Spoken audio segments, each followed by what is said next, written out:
Hey, welcome back to No Hype Beer Reviews. Unless it's your first time, then welcome. Please consider subscribing. If you do, hit the notification bell, get the updates. What I said for today's video, the beer's courtesy of Hot Butcher for the World. Thank you so much, guys. Thank you so much, guys. I really appreciate it.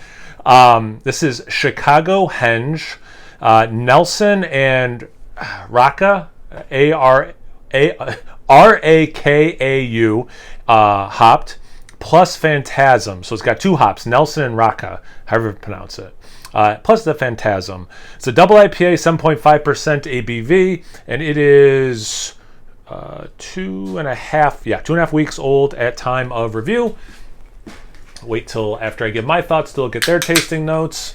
Great can art, as always, by Dan Jetsa. Oh, and proper glassware. So, you know it's going to taste better. That's going to probably just keep annoying me, so I'll keep it off of there. Beautiful mix of orange and yellow.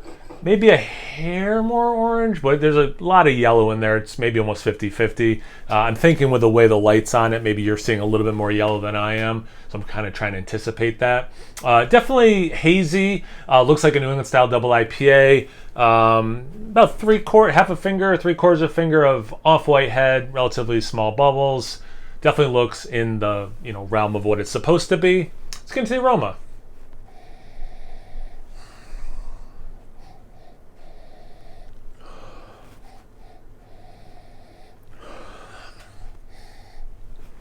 Sweet, ripe.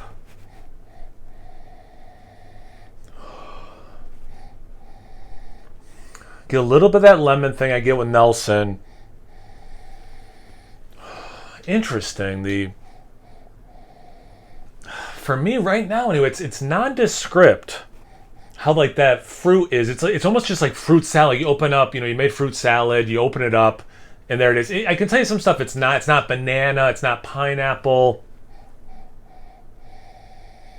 I am getting some lychee, which is weird because usually that would be like the fifth thing I would pull, but like it's actually towards the top for me. I actually almost bought a jar of them the other day just to kind of like, I haven't had them in a while, just to have them again, maybe make a cocktail with them. But anyway, it is reminding me of that, even though it's been a couple years since I've had that. But yeah, there's like this sweet confectionery note. It's not dried fruit. Yeah, it's more like ripe fruit with like cut up like a little bit of like powdered sugar on it. It is more how it's coming across. Almost like cotton candy too. Interesting. Like a confectionery candy, like that raspberry thing, like blue cotton candy. Anyway, gets the aroma. Cheers. Thanks again, Hot Butcher.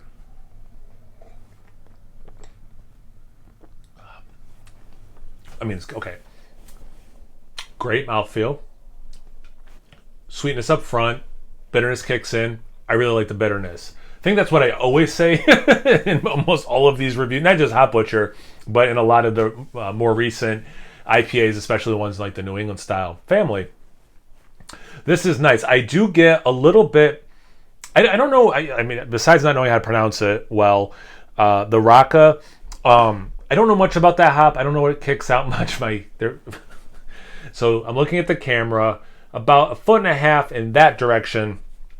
I'm in my cellar, is a window for the cellar, and my cat is in the window nook. Sorry, totally made me lose my train of thought.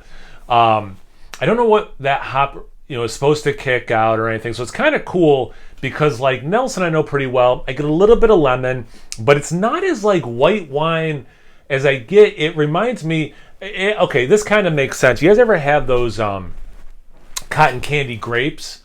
I think because of the sweetness I'm getting, it is grapey, but usually with Nelson I get more of like a drier white wine than a grape thing. So I think because of the sweetness of the beer, maybe whatever the Rakau is doing to it as well, is that white wine note I usually get is actually a little bit more grapey, and because of that sweetness and some of the other stuff going on is reminding me of like cotton candy grapes. So it kind of makes sense now that I'm like talking it out.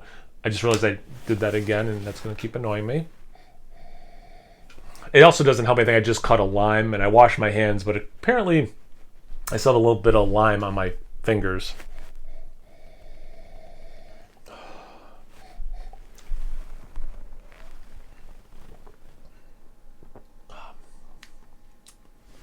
that lime, or sorry, that lemon,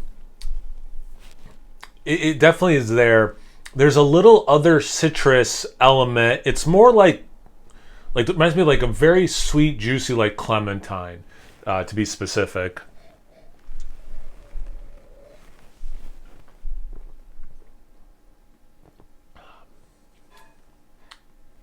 I get some mango, so like, okay, finally there's something like specific, and the lychee. So I do have a kind of a couple specific tropical notes. It's really cool doing this beer that doesn't have like the Citra, Galaxy, Mosaic in it, because it is both like reaffirming things I've been getting. Citra is the most obvious because every time I get my trifecta, orange, mango, and peach. This is interesting because, yeah, I'm not getting those elements the way I usually do with the beers that have that. So it's also kind of cool because it's like making me like really push myself. Like, what are you getting though? It's not these familiar things you're used to. Like, you almost get like a word, you do this long enough, you get like a word bank. It's like, okay, which words make sense to fill in, And with this hop combination, it's a little tougher. But I think, I doubt they're going to say cotton candy grape on here. But like, I'm really glad I pulled that because that's definitely a thing I'm getting. Kind of talked a little bit about the tropical, what I am and what I'm not getting, how the citrus is hitting a couple ways. So yeah, let's see what their tasting notes are. Dank greens, juicy stone fruit, crisp white grapes. So for me, it's not herbaceously green. I don't get a lot of dank.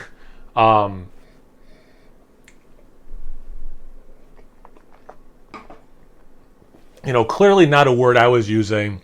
The juicy stone fruit, I mean, the mango for sure. I'm not getting the peach. Stone fruit, there's a list, right? But like, those are the two that pop into my mind that I consider stone fruit when describing a beer. So I'm halfway there for sure. So like, I get that. And then the crisp white grapes. Yeah, I mean, and again, I knew they weren't going to say cotton candy grapes. It's pretty random. But yeah, I do get more of a grape note than a white wine note, which I usually get from Nelson. So I think I articulated that as well. So like, I would say we're pretty in sync on these, except I don't get the dank quality. But yeah, no, really good beer. I don't forget if I said that, which is, it gets like so in your head doing beer reviews. Sometimes you forget to say like, is it good? Is it great? Would you want to buy it or whatever, But like, I like this beer. 7.5% hides that alcohol. Does have, I'm getting in the aftertaste is where I'm finally getting some of that dry white wine I typically get with a Nelson. So that's kind of cool too, that it's kind of hitting a little different. But yeah, good beer, fun beer, which is always nice because sometimes, it does, it's like, like beer by numbers, like, yeah, this tastes like this style. Okay, cool. Like, not fun or whatever. This one's also fun, so I appreciate that. So have you had this beer before? Have you had this hop combination before? Do you want to? I know people try to correct me, and I appreciate that, but I just suck at remembering how to pronounce things. So do you want to try to correct me again? Maybe this time it'll stick. Anything, everything, comment section below. Let's get a conversation going. Once you're done doing that, make sure you check me out on Instagram and Untappd. It's No Hype Beer Reviews in both those places. So please like, comment, subscribe, and most importantly, imbibe. Cheers, everyone.